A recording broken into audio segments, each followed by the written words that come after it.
Bonjour à tous, aujourd'hui on se retrouve pour une nouvelle vidéo et aujourd'hui on va s'attaquer à une alimentation de chez Be Quiet avec la Pure Power 11 FM d'une capacité de 750 watts et je vous propose qu'on commence tout de suite après l'intro, c'est parti.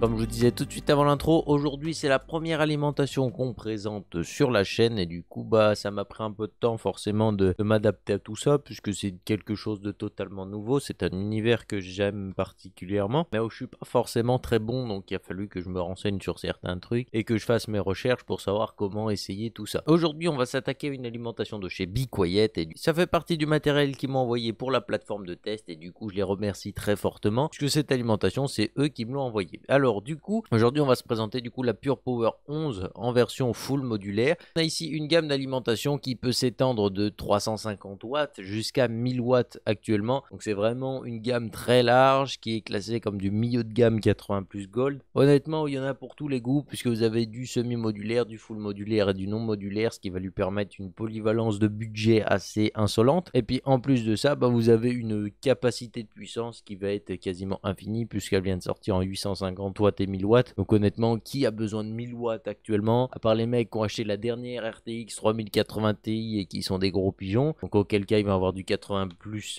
titanium dans leur PC parce que bon, jamais assez quoi. Et voilà, donc honnêtement cette alim elle est vraiment passe-partout et ça c'est juste cool. Du coup on va présenter cette Pure Power 11 full modulaire en version 750 watts. Donc je vous propose que cette vidéo s'organise de cette manière. Tout d'abord on va faire le tour de la boîte et le tour de la fiche technique pour voir un petit peu tout ce qu'elle nous donne, cette alimentation.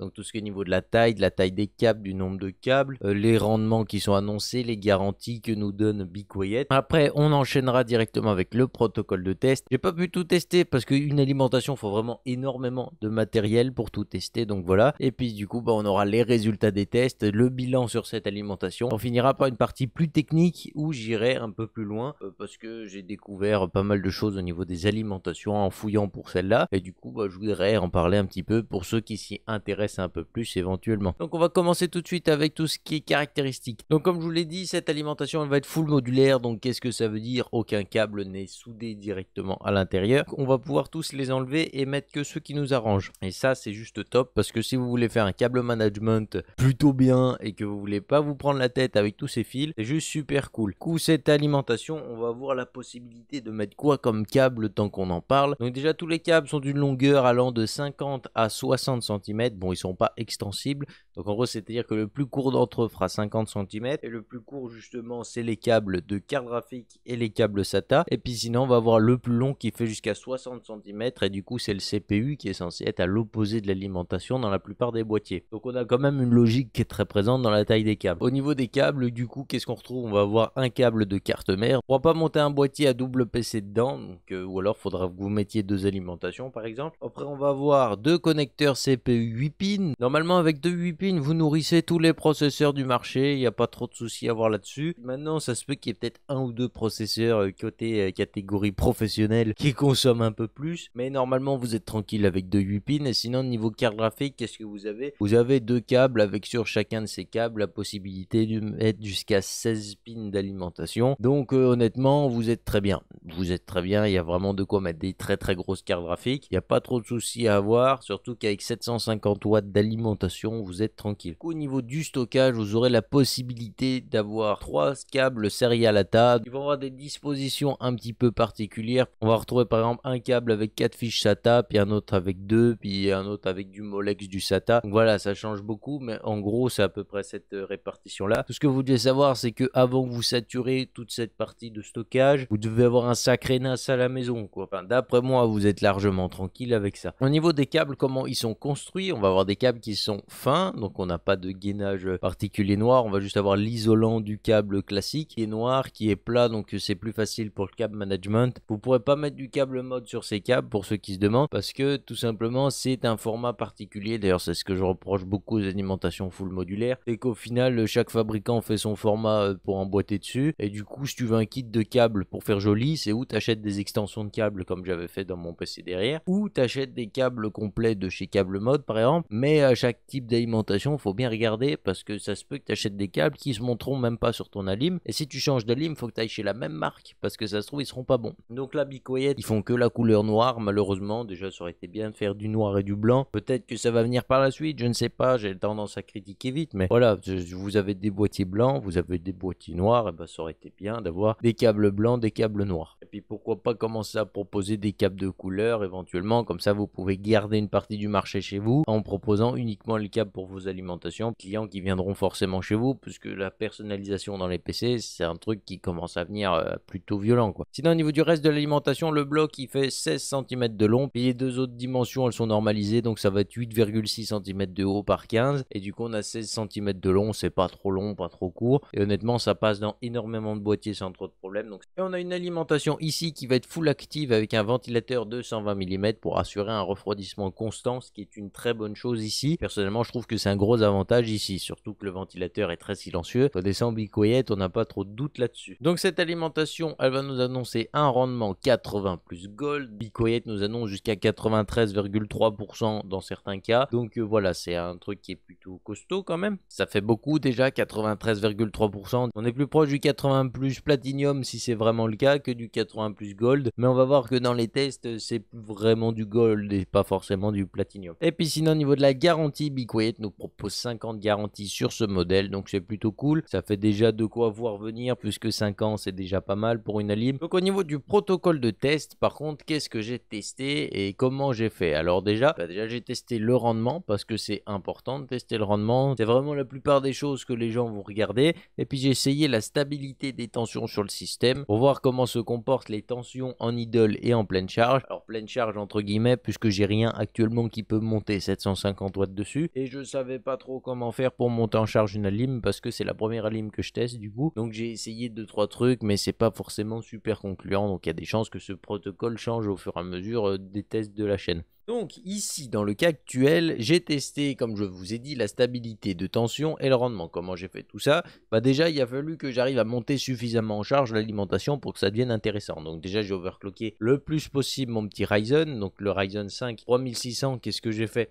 Tout simplement, je l'ai monté de 3,9 GHz pour 1,312 volts. J'ai branché deux cartes graphiques assez grosses dessus, donc à ce moment-là, j'avais une GTX 970 qu'une fois overclockée, elle consommait environ 180 watts. Et puis j'avais ma 2060 qui, une fois overclockée, consomme environ 210-220 watts. Si on faisait vraiment le calcul global du système, on arrivait à environ 500-550 watts. Du coup, j'ai rajouté quelques disques durs aussi pour pouvoir être sûr de stresser vraiment tous les rails de voltage, que ce soit le 12 volts, le 5 volts et le 3,3 volts. Comme ça, on était bien. Donc les cartes graphiques, je les ai mis en burn sur une Engine Valley. Le processeur, je l'ai mis en burn sur Prime 95. Et puis les disques durs, je leur faisais faire des Crystal Dismark en boucle comme ça. Ça leur permet aussi de consommer un max. Donc ça c'était fait, et ça c'était pour la pleine charge. Donc comme je vous ai dit, on arrivait à environ 550 watts sur la lime. On est loin du 750 qu'elle peut fournir et du 820 watts qu'elle peut fournir en crête, puisque 820 watts faut y aller, j'ai envie de vous le dire. J'aurais une 3080, ça se faisait les doigts dans le nez, mais j'ai pas de 3080 actuellement. Donc voilà, ça c'est à peu près tout. Et du coup pour ce qui est par exemple du rendement, j'ai fait une fois à pleine charge avec les deux cartes graphiques qui tournaient, une fois à charge on va dire à peu près moyenne avec uniquement le pros qui faisait son burn et une carte graphique, et une fois à charge complètement nulle. Donc en gros on était en idle pour voir vraiment l'échelle de rendement qu'on pouvait avoir. Dans le cas le plus objectif, il aurait fallu que j'arrive à monter à 750 watts et même un peu plus pour voir ce qu'elle donnait dans ses derniers retranchements cette alim, mais du coup comme je vous ai dit c'était pas possible ici. Les tensions ont été relevées par HW Info 64, alors c'est pas la manière la plus précise de le faire, mais ça permet déjà d'avoir un ordre d'idée. Et puis pour tout ce qui est de la tension, justement j'ai pris une fois la tension relevée à pleine charge, donc une fois que toutes les cartes graphiques tournaient, que les disques durs tournaient et que le processeur était en burn aussi, et une fois en idle. Sur ce, je vous propose de découvrir les résultats des graphiques, puis on fera justement le bilan sur cette alimentation juste après.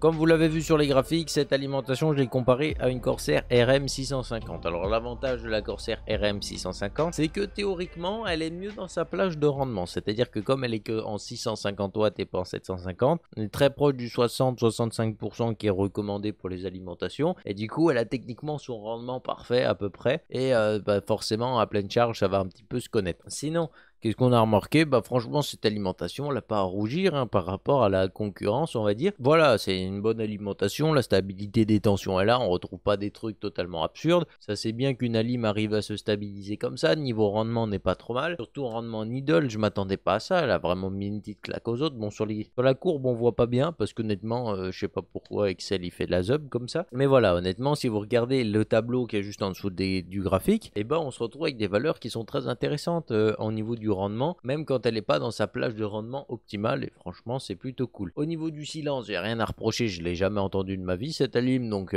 voilà, hein, on va pas se mentir, c'est plutôt cool. Et puis au niveau justement de la polyvalence de cette alim, on est vraiment content aussi, puisqu'on a une alim qui, comme je vous l'ai dit tout à l'heure, est capable d'aller de 350 watts à 1000 watts. Et honnêtement, il n'y a pas beaucoup de gammes de tout le marché qui sont capables de le faire. Je crois même que Be Quiet sont les seuls à vous fournir ça avec leur Pure Power 11. Et c'est juste astronomique de voir justement la polyvalence qu'ils ont donnée à leurs alimentations. Et ça, c'est plutôt cool. En plus, on va retrouver quelques technologies plutôt importantes. Et tant qu'on aborde le sujet, on va pouvoir justement en parler d'ici. Donc ceux qui sont un peu plus dans l'aspect technique de l'alimentation et qui veulent peut-être en discuter, on va pouvoir en parler tout de suite. Puis du coup, les autres, j'espère que la vidéo vous aura plu, et puis si c'est le cas, le petit pouce RGB, abonnez-vous si c'est pas encore fait. Pour ceux qui sont un peu plus fans du technique, on va aborder les technologies qu'elle a cette alimentation. Alors personnellement, j'étais en totale découverte puisque je connais pas grand chose au niveau de cette alimentation. Donc pour le plus simple, on va avoir deux rails 12 volts. Donc en gros, on va avoir un rail 36 ampères et un deuxième rail 32 ampères. Ce qui va lui permettre en fait d'avoir par exemple un rail pour la carte graphique. Donc par exemple, en général, comme la carte graphique consomme beaucoup plus que le pros, pourquoi pas la mettre sur le 36 volts. Est-ce qu'une conception en plusieurs rails c'est forcément optimal? Pour ceux qui se posent la question, ça dépend de votre usage. Dans un cas où vous faites rien de particulier comme de l'overclocking hardcore, c'est pas forcément dérangeant puisque on va avoir des rails qui vont être censés gérer mieux indépendamment chaque composant. Par contre, si vous faites vraiment du gros overclocking hardcore, donc je doute que vous avez ce style d'alimentation, même si ce serait possible, on va avoir par exemple le dérangement d'avoir plusieurs rails puisque il faut qu'une alimentation soit puissante et constante. Donc je pense à ceux qui vont par exemple prendre une 3090 Ti qui consomme déjà 550 watts à peu près, enfin 510 watts. Honnêtement, le rail, vous le couchez presque là avec 500 watts dessus. Avec 500 watts sur le même rail, là vous couchez quasiment votre rail, hein, je vais pas vous mentir. Donc si jamais vous vouliez faire de l'overclocking hardcore sur cette carte en plus, il faudrait que vos rails fusionnent ou alors avoir un seul rail sur l'alimentation, puisque sinon ça va pas être bénéfique, vous allez avoir trop de consommation ici et ça va être contre-productif en fait de prendre plusieurs rails pour faire ce genre d'overclocking, tu vois. Donc voilà, ça dépend un petit peu de ce que vous faites, mais dans un usage totalement normal, c'est mieux d'avoir plusieurs rails. Bon, après, faut pas en avoir 12 des rails, tu vois, parce que ça va vite devenir relou. Donc là, par exemple, 2 rails, c'est un très bon choix de polyvalence, à mon avis. Ça va permettre justement d'avoir un rail carte graphique, un rail processeur, comme je vous disais. Sinon, au niveau des technologies un peu plus particulières qu'on n'a peut-être pas l'habitude de voir, on a le DC-DC dedans. À quoi ça sert? Tout simplement, courant continu vers courant continu. C'est une alim classique, c'est du AC-DC. Donc, une alim classique, votre 230 en France ou votre 110 volts au Canada ou aux US, ça le transforme une fois en 12 volts. À côté, on va avoir un autre transformateur qui va transformer une fois en 5 volts et une fois un autre transformateur qui va retransformer en 3,3 volts. Honnêtement, ça marchait très bien sur des aliments très de gamme qui avaient besoin de pas forcément beaucoup de puissance. En fait, on se rend vite compte qu'on perd beaucoup de rendement à faire ça. On a une fois la perte du 12 volts, une fois la perte du 3 volts et une fois la perte du 5 volts. Quand on fait une implantation en DC-DC dans une alim, pas sûr que ça s'appelle implantation, mais voilà, vous comprenez le terme quoi. Quand on choisit de faire du DC-DC dans une alim, on part directement du 230 ou du 110 volts, on le transforme une fois en 12 volts et c'est ce 12 volts qu'on va retransformer en 5 volts et en 3,3 volts. Le fait de faire ça en fait, c'est que on fait pas des gros chocs comme le 230 à 3,3 volts quoi. Là, on a un transformateur qui se met une claque assez sévère parce que on voit qu'il doit vachement abaisser la tension quand même. Alors que là, il abaisse une fois en 12 volts, donc on a une fois une grosse perte, mais quand on retransforme ce 12 volts en 3,3 volts, déjà on n'a pas besoin forcément d'avoir autant de trucs puisqu'on pourrait éventuellement le faire avec des étages d'alimentation. Parce qu'à mon avis, ça doit se faire avec des étages d'alimentation alimentation. Là, l'écart est tellement petit qu'on pourrait le faire avec des VRM et sans trop de problèmes, quoi. Et justement, tant qu'on parle des VRM, on va voir la technologie SR qui parle ici de MOSFET, donc de contrôleur pour abaisser la tension. Et du coup, on va voir justement le SR. Et là, du coup, on va passer par 4 ou 8 MOSFET sur cette alim, c'est 4 MOSFET. Du coup, on revient à ce que je disais, pour abaisser la tension, finalement, on finit par passer par des VRM et plus par des bobines, par exemple. Alors, du coup, quand on regarde aussi dans la fiche technique sur le site Be Quiet, en technologie, on va avoir un truc qui va compenser le facteur de puissance. Le facteur de puissance, qu'est-ce que c'est? C'est l'angle qui est créé lorsqu'on passe dans des bobines. Alors, par exemple, dans les moteurs électriques, on va avoir un petit peu le même truc. Et du coup, cet angle, il va avoir une influence sur un truc assez violemment, c'est le rendement. Et du coup, pour baisser justement son impact sur le rendement, là, dans les alimentations, on va le faire varier justement. Alors, je sais pas comment ça marche techniquement. Je pourrais me renseigner auprès de gens qui s'y connaissent un peu mieux que moi. Mais du coup, on va peut-être pouvoir le faire varier électriquement, je sais pas comment, pour justement réduire son impact sur le rendement et obtenir ce fameux 80 plus gold. Et puis, je pense que plus ça doit aller, plus ça doit être imposant comme régulation, puisque pour avoir du 80 plus titanium, faut quand même encore augmenter de plus de 10% le rendement, et là on doit avoir des technologies qui doivent permettre un rendement de ouf, ça doit être assez impressionnant. Personnellement, je vais pas vous mentir, les alimentations, je connaissais pas trop avant d'essayer celle-là. Honnêtement, plus j'ai creusé le sujet et plus j'ai vraiment aimé. Donc moi qui travaille déjà dans l'électricité et qui aime bien le côté technique justement de l'électricité, honnêtement, voilà, quand j'ai vu les alimentations, que j'ai commencé à creuser, j'ai vraiment adoré le sujet. Et le pire, c'est quand on regarde les gros monstres en alimentation, donc par exemple la Dark Power, parce que j'avais regardé vite fait, on se retrouve avec des alimentations full numérique, ils ont des trucs, mon gars, dedans, genre c'est tellement révolutionnaire par rapport à une alim classique, enfin, parce que moi j'aime bien voir la différence aussi entre une alim classique et vraiment le ultra haut de gamme, quoi, pour voir ce que tu gagnes à aller dans l'ultra haut de gamme. Et honnêtement, quand tu vois des technologies en plus comme l'alimentation full numérique qui va être régulée numériquement pour avoir des tensions encore plus basses et obtenir le 80 plus titanium, bon là j'aborde le sujet très vite, mais honnêtement c'est quelque chose que j'adorerais pouvoir expliquer sur la chaîne parce que tout simplement c'est super intéressant. Moi personnellement c'est quelque chose que j'ai vraiment adoré tout simplement.